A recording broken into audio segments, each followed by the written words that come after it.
Foucault. Michel Foucault foi um filósofo, historiador, crítico e ativista político francês.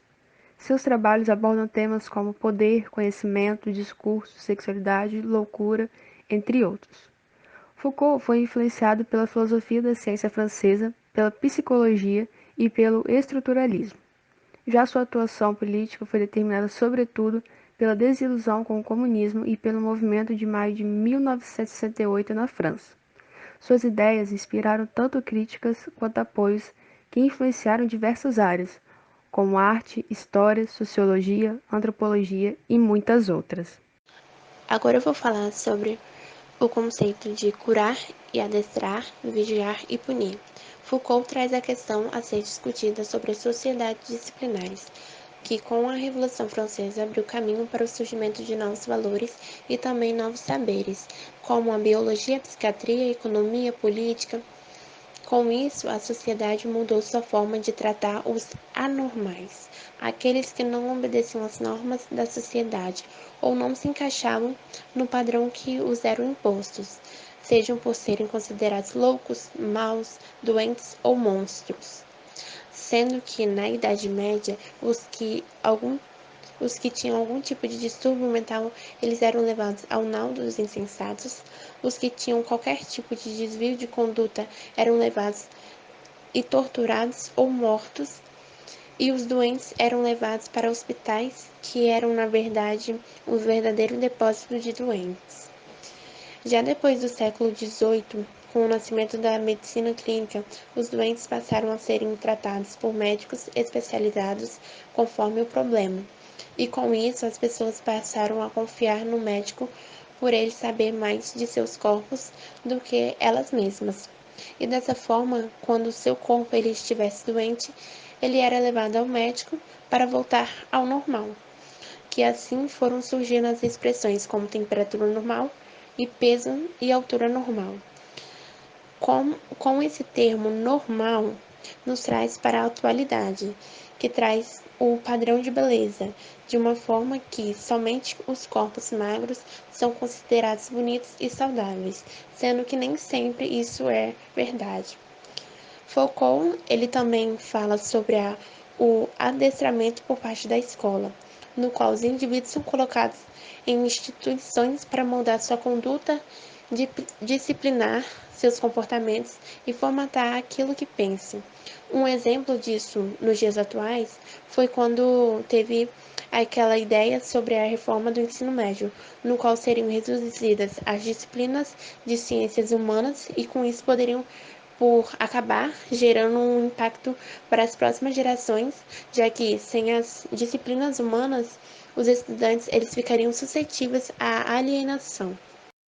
Bom, nós temos que Foucault nos lembra como era o meio de punição antes do século XVIII, que os condenados eles eram torturados, queimados e enforcados em praças públicas, para que se fosse tido como exemplo de que não se podia infringir as leis. Mas houve também uma mudança em como tratar os condenados por meio de instituições de justiça e punições, que a partir de então, estes condenados eles teriam que cumprir penas em cadeias conforme o tipo de crime e o tipo de condenação que era lhe dada.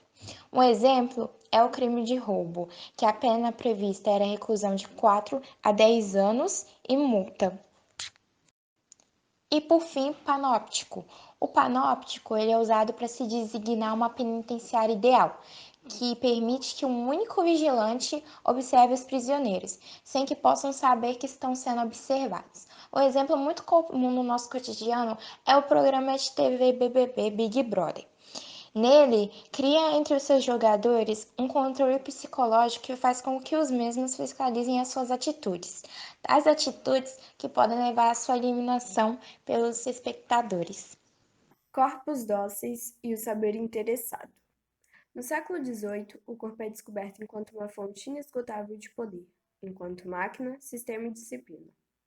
É simultaneamente dócil e frágil, algo possível de manipular e facilmente adestrável. Enfim, suscetível de dominação.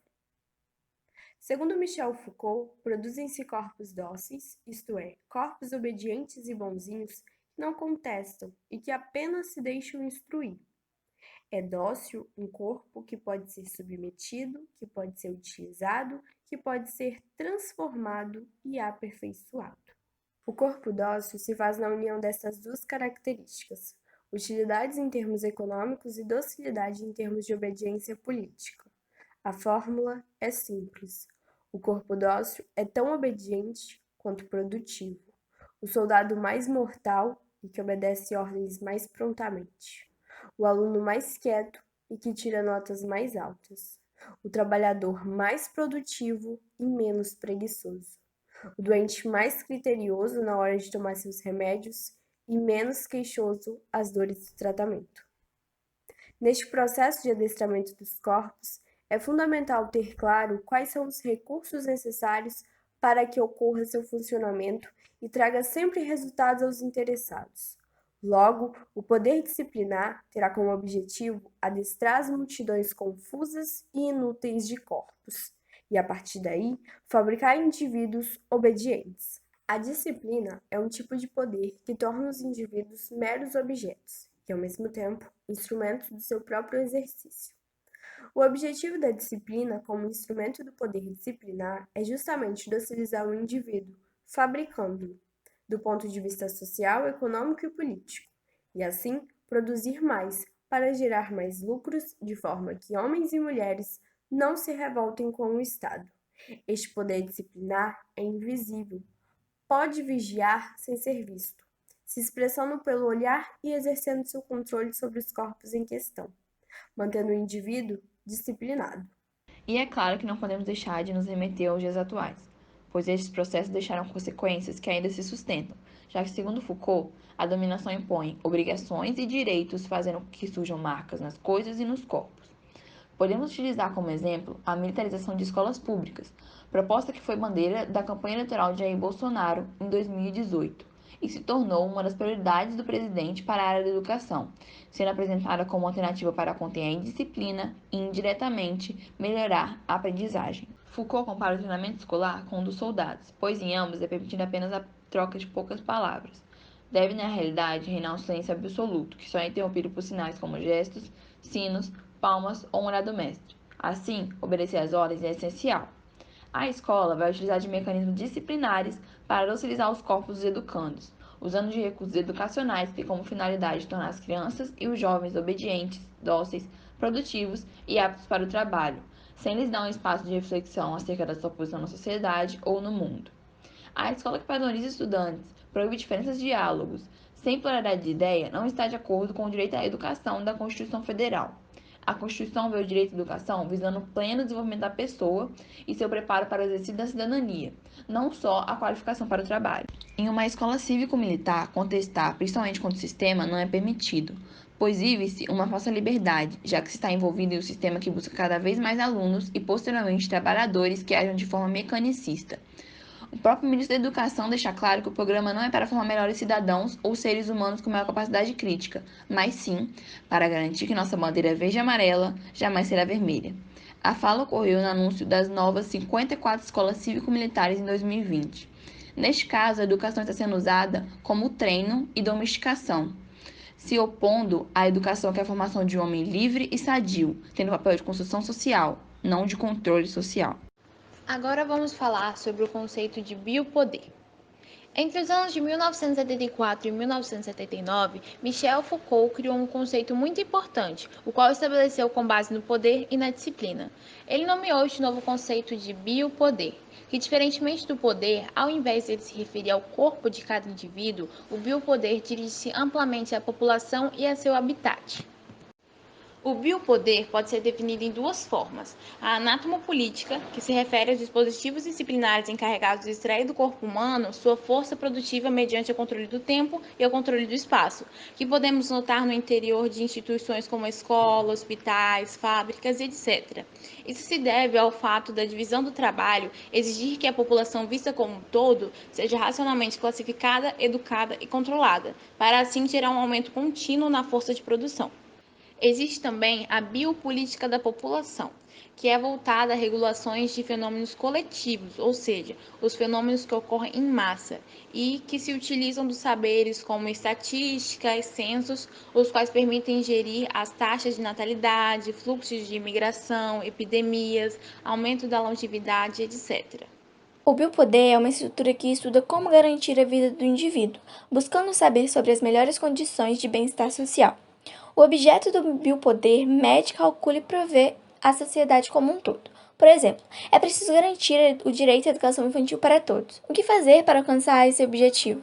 Criando leis. A educação infantil é um direito fundamental garantido pela Constituição Federal de 1988. Ou seja, toda criança brasileira tem o direito a uma vaga em creche ou pré-escola custeada pelo poder público, no caso, pelos municípios. O processo de controle exercido pelo biopoder não depende apenas da repressão direta do Estado. Muitas vezes, ela se exerce sobre grandes grupos, tais como as instituições da educação e da saúde, ou com os meios de comunicação em massa, que podem ser mobilizadas, como, por exemplo, a levarem o discurso de como é importante o direito à educação e à alfabetização básica. Definimos esse discurso como verdade absoluta, mas não custa lembrar, por exemplo, que existem vários fatores que impedem a criança ou adolescente de estarem na escola, porque para muitas famílias a mobilidade é quase inacessível, levando em consideração vários fatores, como a distância entre a casa da criança e a escola. As políticas de habitação social ou higiene pública também são exemplos de biopoder, mas infelizmente nem sempre tais políticas são totalmente eficazes. O poder da resistência. O poder da resistência para Foucault é uma atividade da força que se subtrai das estratégias efetuadas pelas relações de forças do campo do poder. Essa atividade permite à força entrar em relação com outras forças vindas de um lado de fora do poder, forças da mudança, que apontam para o novo e constituem possibilidades de vida. Por isso, é preciso dizer que as resistências estão sempre se refazendo segundo os poderes que se atualizam. Resistir é criar, para além das estratégias de poder, um novo tempo. Onde há relações de poder, há práticas de resistência, as quais nunca se encontram em relação de exterioridade ao poder. Ao contrário, as práticas de resistência ocorrem ali mesmo onde há relações de poder. Nessa perspectiva, tanto as relações de poder quanto as práticas de resistência são produtivas e têm um potencial de criação e transformação. Como exemplo, podemos citar o comportamento indisciplinado de alunos em escolas. Podemos pensar que os atrasos frequentes e suas justificativas, assim como as faltas e saídas mais cedo da escola, são, entre outras possibilidades, formas de resistência desses alunos ao controle rigoroso do tempo, dos horários estabelecidos, do uso homogeneizado e sincronizado do tempo a que são submetidos. Não apenas esses exemplos podem ser vistos como comportamento indisciplinado na escola, mas também a forma de se vestir, de se comportar, de lidar com o corpo, podem também ser tidos como práticas de resistência ao processo de normalização do corpo. O que é considerado normal para os docentes e discentes? Essas práticas de resistência que alunos desenvolvem no contexto escolar contra o controle e a normalização do corpo têm construído outras configurações de forças, outras relações de poder.